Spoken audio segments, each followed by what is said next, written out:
So let's talk about manifest tools. We've created a lot of options so that you can choose which device, which app to use when you're creating these work instructions and using the work instructions as well. So let's just cover the apps. We have 4 different apps that you can use on a number of different platforms.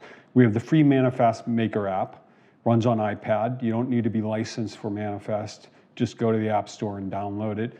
It's a quick, easy tool to capture video and then translate that video to step-by-step guides.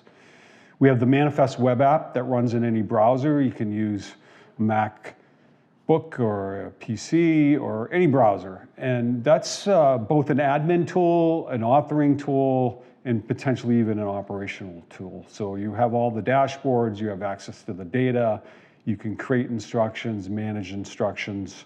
It's a powerful app.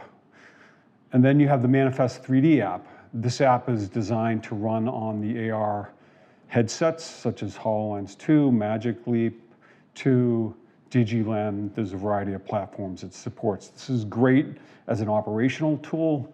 It's great for when you need hands while you're creating instructions or actually following instructions. And then finally, you have the iPad app, which is Manifest for iPad. It's different than Manifest for Maker.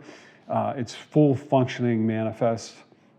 Again, allows you to both author instructions, and then it really uses and leverages iPad as an operational tool. So those are the 4 apps that you have access to as a Manifest user.